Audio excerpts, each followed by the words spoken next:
What does it do, YouTube? Welcome back to another episode of Scotty Says. I am your host, and welcome to episode 144, 144, my folks. And regrettably, this will be the final voyage of the SS Ramball. I mean, and as fate would have it, it just so happened that I went on my personal vacation at the exact same time that the Rams were getting sent on theirs. And as you know, I've been coming to you all season long with predictions and updates, and I predicted, as you know, that the Rams would, in fact, get to the Super Bowl and win it, and well, obviously, gotta fall on my sword because in the middle of the night, we heard the words you did not want to hear. Get to the dinghies, lifeboats, lifeboats. So, once again, the brash captain has run the ship aground, and we're floating in a dinghy trying to get to dry land. I mean, it's ironic, actually, because while I was on vacation, I flew to Southeast Asia, and so flew across the big water, the Pacific. And, I mean, it took a long damn time for boat travel from Africa or from Europe to the Americas. That's crossing the Atlantic. That's just a little pond compared to the big water, the Pacific, going from California to Thailand, which is where I happen to be for a few days. Why, I just was struck by the magnitude of the crossing of that big water, the Pacific Ocean. And I mean, it seemed like a long ass flight, and we're flying hundreds of miles an hour in a jet, and it seemed like a long journey. Imagine trying to cross that shit in a boat. Whoo! And just as fate would have it, while I'm flying, I'm scrolling through movies to watch, and I came across The Bounty. I was telling my son about it. Shout out to my son, Sean. I was telling him about it, The Bounty. It's an older movie, 84, I believe. I don't know if you've seen it, but I hadn't. And it's got an all-star cast, And, well, Anthony Hopkins plays Captain Bligh. You know the story, Mutiny on the Bounty, right? And, well, I tell you what, I couldn't help but notice that there are many, many parallels. Because as you know, I've been creating the allegory, drawing the analogy of the Rams NFL season as a long journey on a ship across a massive stretch of open water with perils, fraught with perils. Months and well, in this movie, as you know, Captain Bligh, in this case, he went a little bit off the rails, didn't he? Crazy as hell. And well, when you're out to sea that long, and when the rations start dwindling and the storms are coming, and well, sometimes there's a mutiny. People say, no, we're not dealing with his ass not a day longer. There was one point, I know I digress, but there was one point in the movie where the men had been sailing on the ship for 31 days and had traveled a grand total of 85 miles. 85 miles in 31 days. They were. And during that, there's storms, and you're dealing with all sorts of trials and tribulations. And so I'm thinking, hell, you could walk 85 miles in less than 31 days, but they were on a boat that long with dwindling rations. You understand? And so anyway, I couldn't help but notice the parallel of the story I've been crafting, weaving for you of Captain McWonder on the SS Ramball and Captain Bligh on the Bounty. Now, there's no mutiny over on the Ramball, to be sure, but I did hear just recently now that Cliff Kingsbury is coming on as a coach with the Rams next season. Interesting, I thought. I mean, Cliff Kingsbury is an OC. That's what he does. Well, he tried his hand at coaching, but that was a crash and burn, but head coaching.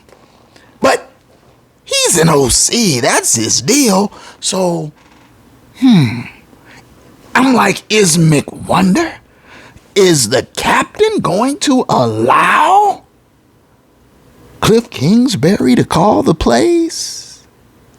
That's really what I think Captain McWonder should do. He should cede play calling to his OC. Try it for a change, and then maybe that way Captain McWonder can focus on other aspects that are sorely in need of attention, like his decrepit special teams.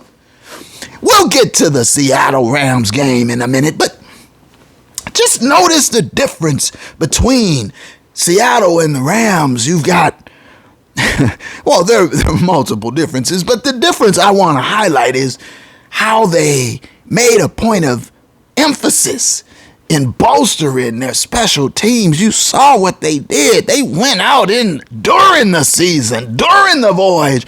They went and got a game changer. Rashid Shaheed is a monster. He broke the Rams back on numerous occasions. They went out and got him, and they solidified, they electrified their special teams. Meanwhile, Rams, every game they lost this season, every one of them, there was a special teams blunder, snafu, miscue, or some such other error of that ilk. Every one of them. Block punts, block field goals, missed kicks, muff punts. Oh, X. Oh, damn, X. And I mean, it just goes on, and this goes back. Remember Fair McMuffins? Do you remember? McWonder had Fair McMuffins as his special teams punt returner. He would fair catch sign and then muff the punt. Oh, how long has this been going on? Why don't the Rams invest in quality special teams for a change? And so I hope that the bringing aboard next season of Cliff Kingsbury will actually signal a change, and that perhaps for once McWonder will allow someone else to call the plays for the whole season, not just one meaningless game at the end, like LaFleur. And what about that? They made LaFleur head coach. Wow, the McWonder tree is deep, isn't it? Deep and tall. But hey, I digress. And I guess I hope that if for some reason McWonder decides to keep Cliff Kingsbury just standing around and not letting him call plays, which is his specialty, I hope we don't have next season a mutiny on the Ramball. Because that's how the movie went. The story, the captain went cuckoo, and the first mate, the next in charge, Christian, the rest of the sailors, they got to him. They said, there's one line in the movie that I particularly enjoyed. They said one guy came to Christian after the captain had already lost all his marbles. And he came to him and he said, if I were you, I'd take control of the ship. And Christian was like, well, do it then. He said, I said, if I were you. I didn't say I would do it. I said, if I were you, I would do it. And then he scurried on off. And that's how they come to you, right? They're not going to do it. People won't, but they'll tell you what you ought to do. But he planted that seed in his head. And the next thing you know, before too many more trials or tribulations, the captain was in a dinghy floating out to sea with 3 or 4 or maybe 8 or 9 of his staunchest supporters. They put him on a little dinghy and cut him loose, let him drift. I mean, I guess the point I'm trying to make is that what we saw in the Rams-Seattle championship game was essentially a reenactment of all the Rams' previous losses. We saw it all in this Seattle game. Just as we've seen in the previous losses, there were, I would say, the usual suspects. Now, the names may change, but the usual suspects, a special teams blunder. We saw it. We saw the secondary get burned, scorched, ashes. We saw it. JSN just went off buck wild. And, well, of course, we saw Captain McWonder commit a McBlunder. You knew that was going to happen. And we saw more than one, multiple McBlunders. And so all of these vices, these flaws showed up against Seattle. And it's too much to overcome against a good team. And that's what I've been warning about. McWonder can get away with these kinds of foibles, these tendencies against mediocre or less opponents. But when you get to the playoffs, when you play the best of the best, it's going to expose you and beat you every damn time. And that's the lesson for me. I see now that, well, to predict that the Rams will reach and win a Super Bowl, it's just such a far reach that I won't do it again. I feel properly chastened. I've learned my lesson, and they got close. They made it to the Final Four, and they put up a fight. I give mucho credit to Matthew Stafford and you know, the receiving core, you know, I mean, Puka and Tay, they showed up. And honestly, it just feels as though Seattle is a better team, right? We saw it in that first game when the Rams picked off Sam Maybe. They picked him off 4 times and still barely won. And then the second game, in the end, they lost that game. You know, it went to overtime. And so we've seen it coming. It's been coming. And then you get to the playoffs. Well, even before the playoffs, after they lost that game to Seattle, then they went and stubbed their toe down in Atlanta. And them got them. And then, you know, they got to the playoffs, and then they barely beat Carolina, who had beaten them earlier in the season. And then they had to go to overtime against the Bears in frigid Chicago to get past them. And so you could see it coming. And in all those losses, the usual suspects, the same problem showed up. And first and foremost among them all, it's not the special teams, it's not the secondary, it's the head coach play calling foibles, his tendencies, his proclivities, his idiosyncrasies. These are at the root of why the damn ship keeps running aground. Too close to the goddamn rocks, Captain. Ah, damn. Dinghies, lifeboats, abandoned ship.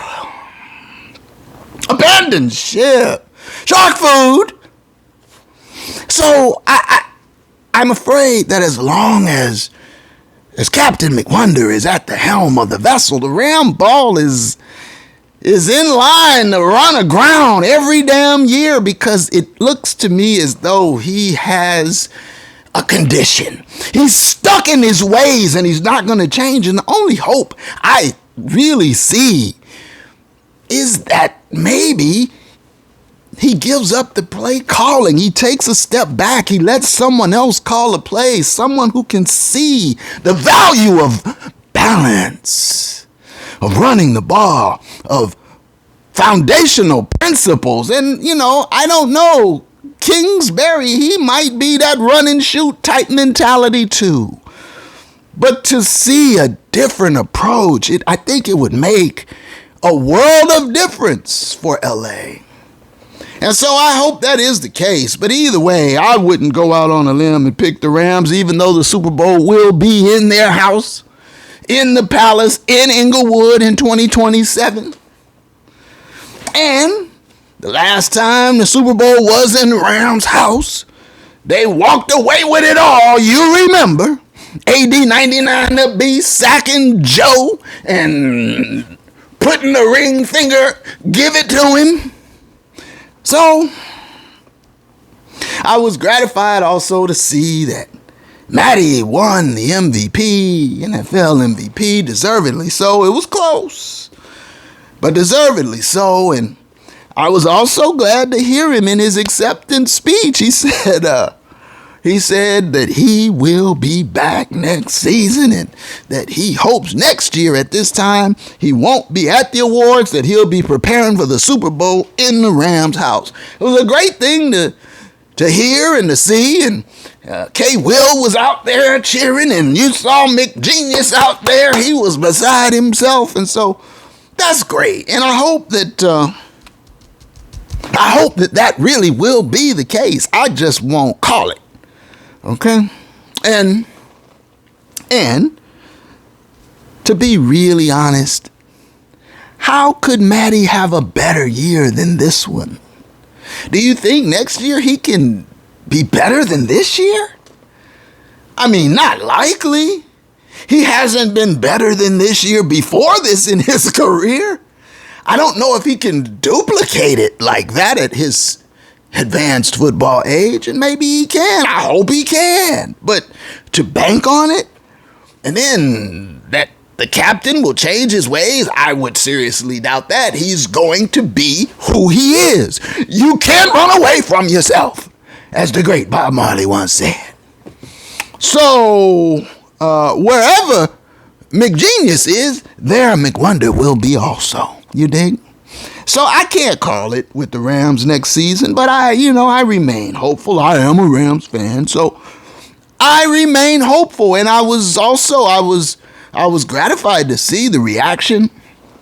Well, the emotion that Tay showed. He cares. I like that. And hopefully he'll be back with the Rams for another go round. I think he will. And I mean, and just speaking on it, isn't that something though? The irony of it, it's interesting how life works sometimes, to see, at the beginning of the season, how the Rams jettisoned Soup. They said, yeah, you were great. You've done magnificent things as a Ram, but your time's done. Get the hell out of here. Budget constraints. We got our eye on another guy, and Tay was great. Don't get me wrong. He had a better year than Soup did, to be sure. But isn't it funny how it all works out, that it's not Tay going to the Super Bowl, it's Soup. And he's going by beating the very man who jettisoned him. The man who said, we can do better, get out of here. He beat him to get to the Super Bowl. Wow. So Soup might very well have another Super Bowl championship. And in that case, he will have one more than the man who told him to beat it. Scram! Hee, Shamon. And so having said all of that, there will be no game analysis this episode. As mentioned, this is the final voyage of the Ramball. I will just say in the way of wrapping it all up that, the Rams, they fought as much as they could. They did what they could, but I think really the primary takeaways is that maybe Sam I May Be is actually Sam I Am. It's been an interesting statistic that in that draft class, I believe it was the 2018 draft class, there was Lamar Marvelous, Lamar Jackson, and Josh, the MVP, Josh Allen, in that draft class. Baker in that draft class. And it's Sam I May Be, Sam I Am. He is the one of that entire draft class. It is he. It is he who has reached the Super Bowl and now has a chance to get a Super Bowl. And so of that 2018 class, Sam I Am is the only one who's been to a Super Bowl. Not Lamar. Not Josh. It's very interesting how life works sometimes, isn't it? And so my takeaway is that Sam answered the call, and Maddie was magnificent, and they battled it out, and they went toe to toe and throw for throw. And it's been well documented that there's only been one other game where, and certainly in postseason history, where you had two quarterbacks each throw for over 333 touchdowns or more and no interceptions. Both. It was just Mahomes and Allen, I believe it was, right? And now Sam and Maddie. And so they both acquitted themselves nicely. My takeaway is that really where the Rams lost the game was on third down. The Rams on third and fourth down were 2 for 10. Oh, something wrong. Stinky. 2 for 10, that's 20%. Meanwhile, if I'm not mistaken, the Seahawks were 7 for 15 on third down. Damn near 50%. Hold on, let me check that. Correction, they were 7 for 13 on third down. Over 50%. So you have over 50% and 20%. And that's where the game was won and lost. And also another interesting statistic was this was the first time in Matt Stafford's illustrious career that apparently on third down he had 0 completions. He was 0 on third down. And, Sammy was making third down throws with regularity, not just 3 and 4 yard little pickups. He was making chunk down the field third down conversions in the air.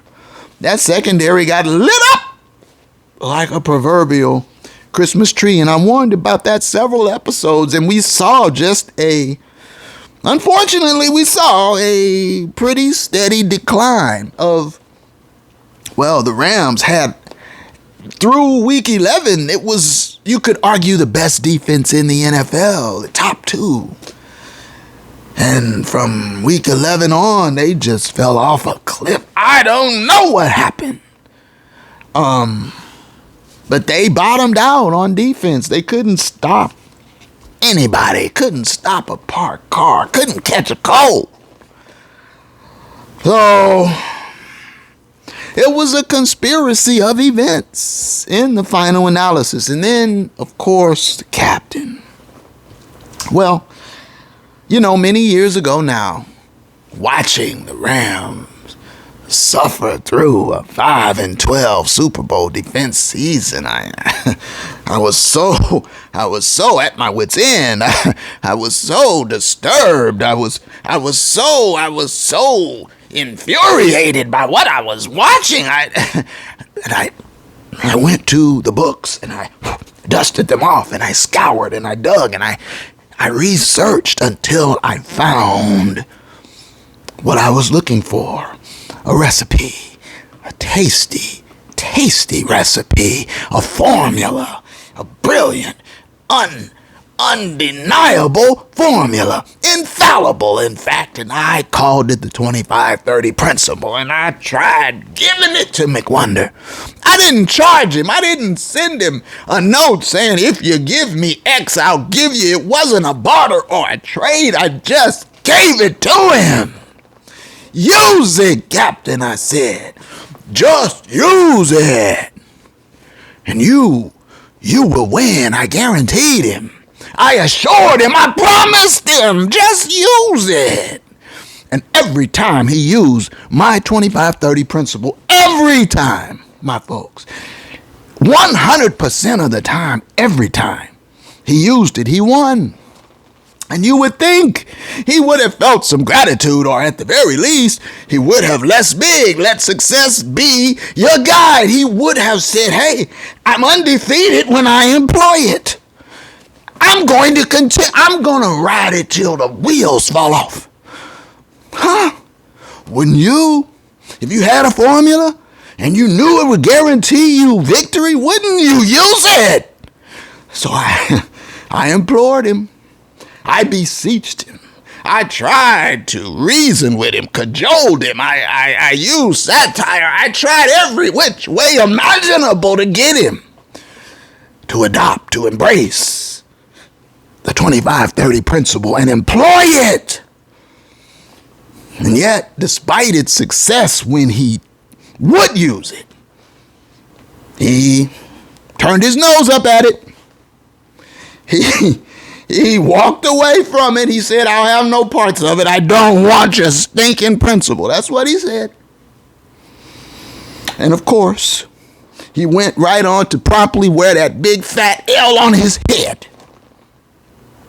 And so the only time you can feel somewhat confident that McWonder will win when he does not employ the principle is if he's playing a mediocre team or a coach who doesn't employ it either.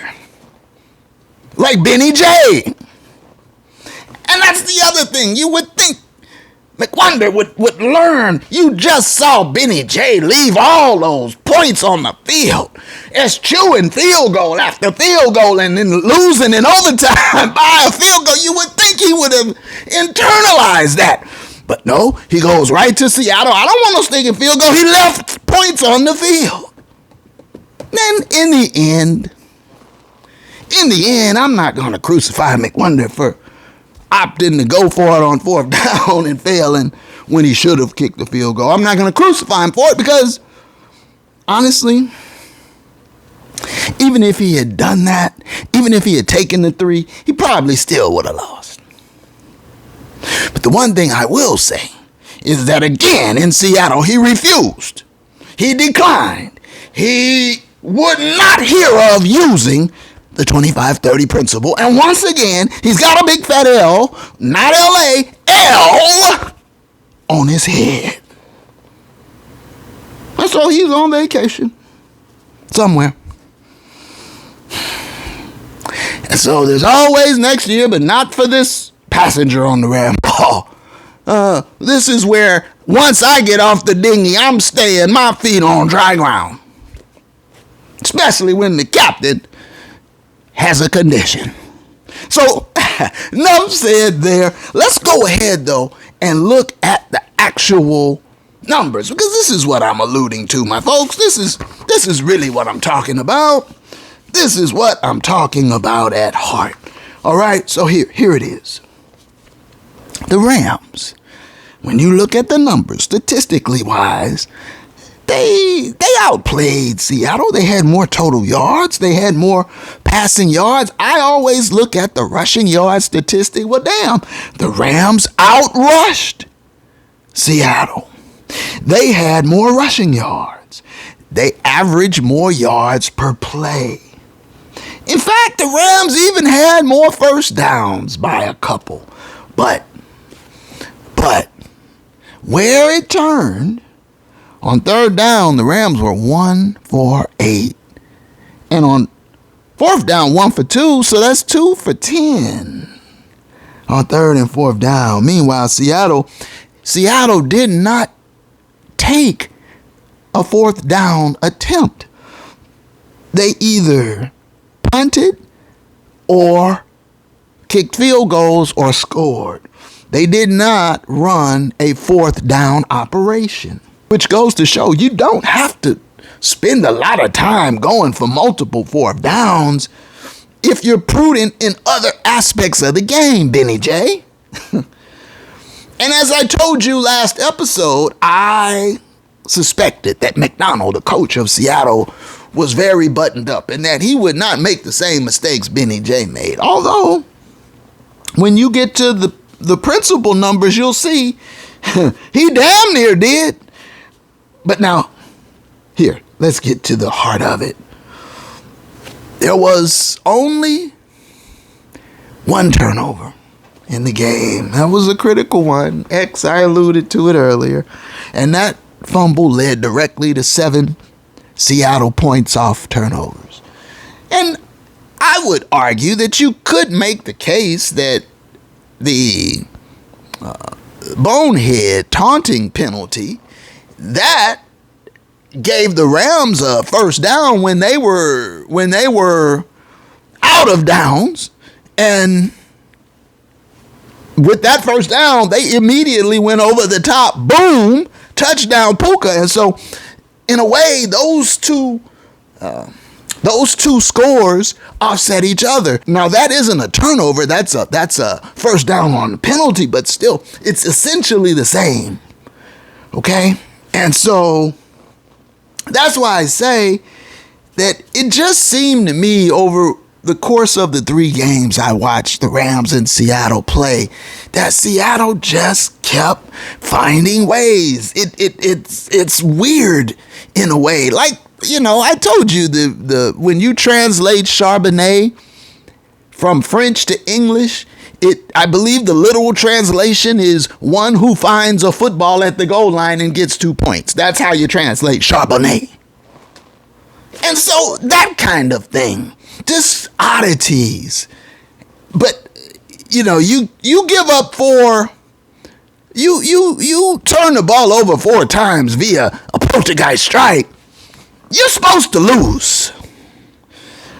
And yet, you know, Seattle in every instance was right there nipping at the Rams' heels every time. And that muff punt and the turnover and the score right after it did sort of feel like a death knell, even though the Rams fought back, and I give them credit for that.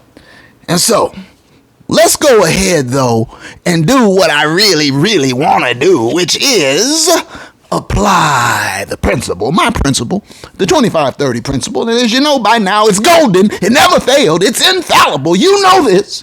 And so here it is yet again. Now, let's start by applying the principle to the victors. Let's start with Seattle. Darnold. He was 25 of 36. Already. He's over. Plus, he was sacked 3 times. That's 39 pass attempts. McDonald went high on the pass attempts. I guess he knew that the Rams secondary was suspect. Okay, that's a red X. What about rushing for Seattle? Well, Kenneth Walker III had 19 carries. Okay. But then, well, Rashid Shaheed only had 1. Holani had 3. It's 23 carries. Now, officially, it's 23 because Sam Darnold, fight on, is credited with 3 runs. 3 runs, 9 yards, 3 yards a pop. Now, as you know, these are pass plays gone bad in almost every instance. I'm reluctant to give him the 23 runs, but I will give him the 23, okay? I'll give him the 23, even though 3 of them really were pass plays that broke down. 23 runs, however, is still short of the 25 metric. And so Mike McDonald and the Seahawks missed both metrics of the 25-30 principle. They had a -13 balance differential, and that's being generous with the Sam I am runs, scrambles.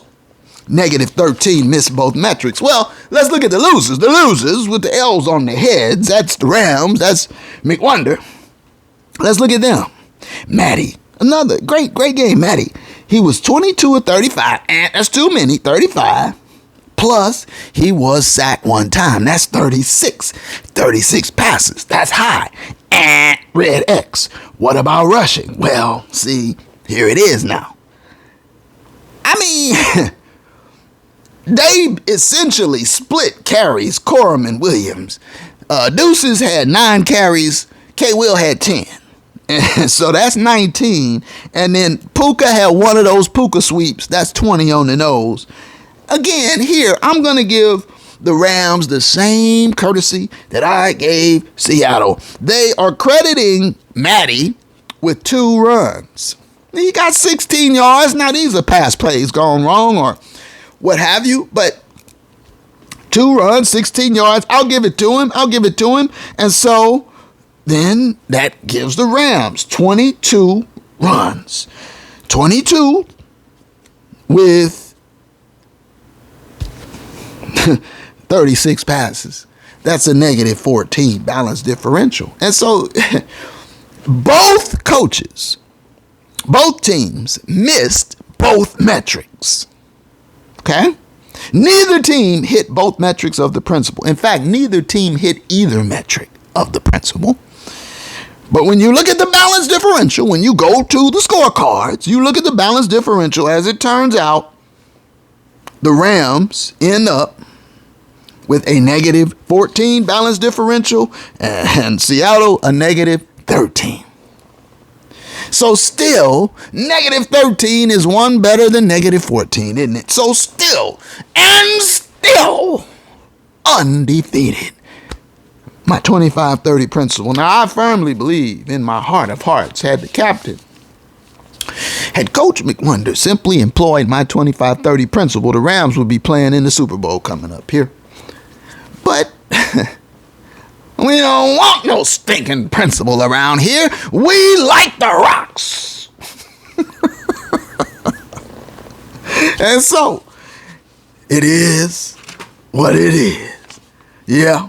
And so, I mean, overall, congratulations on a reasonably successful season. Anytime you get to the Final Four in the NFL, you've done something right. It's just the Rams, I believe, could have gone the whole distance, could have reached the promised land if they had just followed a proven course. And so that is why I cannot pick the Rams next year, even though I'm hopeful that next year maybe they can make up for where they fell off this year. And so I want to, again, say congratulations to Matty on a hell of a season, an MVP season. And, you know, I like what I'm seeing with Corum. He has really turned the corner, and it looks like he has overtaken K. Will. You know, I don't know. K. Will seemed to taper down, and Corum seemed to pick it up as the season wore on. And I like, you know, of course, everything I saw from Puka and Tay and well, you know, there's hope with the multiple tight ends, and we don't know what changes will be made in the offseason and all of that business, but whatever the next journey will be, I will watch it from safe shore. I've had enough of the dinghies. All right? That you can be sure of. And so at this point, why, there's nothing much left now except to give you my Super Bowl prediction. And, well, as it stands now, I went 1-1. I went 1-1 on Championship Sunday. I picked New England and the Rams. It was New England and Seattle, as you know. And so now I am at 8-4, and it will take a correct pick in the Super Bowl in order for me to finish 9-4, as I did last year. 10-3 the year before, 9-4 last year, and now I'm hoping I can get to 9-4 with this pick. I do expect that after it's all said and done, that the Seattle Seahawks will go ahead and win the Super Bowl and be the champions of the NFL this season. I think on balance, they just have a better operation from what I can see. And, you know, it's hard to say because styles make fights, as you know. And it should be an interesting game. I don't know how exciting it'll be, but I'm going to go with Seattle to win it all. And hopefully I'll end up 9-4 after it's all said and done again this year. And of course, I want to thank you for taking this journey with me. This is the final voyage of the SS Ramball, at least for me. And so, Scotty says needs to say things about more pressing, more pertinent, more important matters. And there are plenty of those, and I almost feel like I've insulated myself in the sports world bubble long enough, and it's time to go ahead and deal with all of the madness that is around me. And so look for more content. I still have a Lakers episode yet to come. I decided to make it a Lakers All-Star break report because there's been so much, well, let's just say change with the Lakers. And so that's still to come, and I'll be back to discuss other issues. But at this point, right now, what I'm going to ask from you, at this point, what I need for you to do is throw me one of these. Please go ahead and like the video. Subscribe if you haven't already. And of course, feel free to leave me a comment if you are so inclined. And until the next one, which will be at some time undetermined, Scotty says, thank you so much for watching. One love.